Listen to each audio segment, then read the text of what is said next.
নমস্কার, আমি শাশ্বতী। সবাইকে জানাই আন্তরিক শুভেচ্ছা। সবাই সুস্থ থাকুন, ভালো থাকুন, আনন্দে থাকুন। গতকাল গিয়েছিলাম ক্ষীরাই। আমি জানতাম যে ক্ষীরাইতেই যাব, কিন্তু দেখলাম আমাদের দেউলটি রয়েছে। তো এক জায়গায় ওয়েট করতে বলা হয়েছিল, সেখানে আমরা ওয়েট করছিলাম। তারপরে ওই ছোট্ট ওই যে টেম্পো ট্রাভেলার বলে, সেটা এলো। তাতে করে আমরা সবাই মিলে দেউলটি গেলাম। যদিও প্রথমে ক্ষীরাই গেলে ভালো হতো, কিন্তু ওরা যেটা ভুল করলো সেটা হচ্ছে প্রথমে নিয়ে গেল দেউলটি।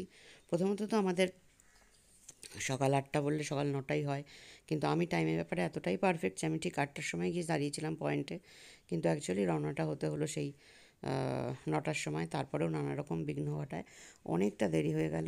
এটা শরৎচন্দ্র বাড়ির গেট।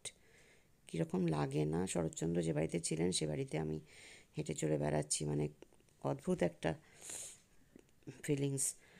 এটা শরৎচন্দ্র চট্টোপাধ্যায় মশাইয়ের বাড়ি। তো যাই হোক, তো সেখানে গেলাম। তারপরে দেওলটি গিয়ে সেখানে কিছু ওনার বাড়ির ভেতরে যা আসবাবপত্র, কিছু কিছু ছবি তুলতে পেরেছি। দরজা জানলা বন্ধ ছিল, জানলাটা খোলা ছিল সেখান থেকে। এটা তার বারান্দা, সেখানে আমি হাঁটছি, আশ্চর্য লাগে ভাবতে গেলেই। তো সেইখানে গেলাম। তারপরে দেউলটি গিয়ে তারপরে সেই শেরি পাঞ্জাবে খাওয়া দাওয়া করে 4:20 সময় গিয়ে রওনা দিলাম ক্ষীরাই। গিয়ে পৌঁছালাম 4:20-তে। তারপরে তো মাত্র 40 মিনিট, 5টায় তো বন্ধ হয়ে যায়। তাই যেটা দেখতে গেছিলাম মেনলি ক্ষীরাইতে অনেকক্ষণ থাকবো, অনেক ফুলের বাগান দেখবো, হয়নি। ওই একটা ফুলের বাগানের মধ্যেই আমরা ঘোরাফেরা করে একটু ছবি তুলে চলে এসেছি। সেই সব এখানে ক্ষীরাইয়ের ছবি অবশ্য নেই, সবটাই দেউলটির ছবি, সেগুলোই চলছে। ক্ষীরাইটা আরেক দিন দেবো। তো তার মধ্যে মানে গত কাল আমি দিতে পারিনি এটা হ্যাশট্যাগ আমরা সকলে, যেটা ছিল সেটা হচ্ছে যে বদ অভ্যাস থেকে নিজেকে মুক্ত করব কি করে। এটা সম্ভবত মধুমিতা দিয়েছিল, মধুমিতার মনের কথা থেকে মধু দিয়েছিল। তো বদ অভ্যাসটা প্রথমত তো আমাদের আইডেন্টিফাই করতে হবে যে আমি এটা আমার বদ অভ্যাস, আমি যা করছি দিব্য আছি, আমি বদ অভ্যাস ভাবছিই না, তাহলে তো মুক্ত করার কোনো প্রশ্নই নেই। আমার যেটা ছিল একটা, আমি ভীষণ পান খেতাম একটা সময়, ওই 2000 এ সময় দিনে 20-25টা পান খেতাম, এবং সেটা সবটাই কিনে কিনে খেতাম। কোনো জর্দা টর্দা খেতাম না, কিন্তু ওই বাংলা পাতা একটু চুন সুপুরি দিয়ে খেতাম। তো আমার নিজে মনে হচ্ছিলো যে এটা খুব খারাপ হচ্ছে আমার, দিনের মধ্যে 20-25টা করে কেন পান খাবো। এটা ওনার বাড়ির গেটটা।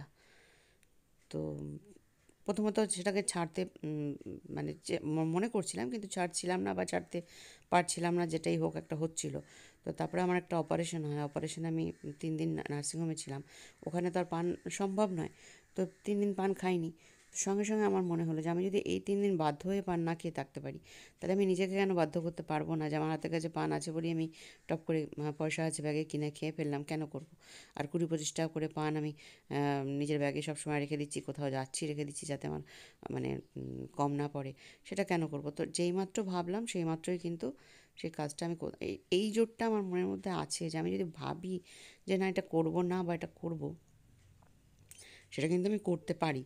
কিন্তু হয়তো ভাবনাটার মধ্যে সেই জোরটা যখন থাকে না, তখন সেটা হয়ে ওঠে না। বাট আমি নিজেকে দেখেছি যে আমি এটা পারি যদি মনে করি। তো সেই ওটা ছেড়েছিলাম। এছাড়াও আরও কতগুলো বদ অভ্যাস ছিল, যেটা হচ্ছে যে কেউ কিছু বললে পরে তখন আমার মনের মধ্যে ভীষণ একটা রিপারকেশন হতো, সেটা নিয়ে সারাদিন আমি অশান্তিতে থাকতাম। আমি যদি অশান্তিতে থাকি, তাহলে তো আমার মানে পরিবারও অশান্তিতে থাকবে।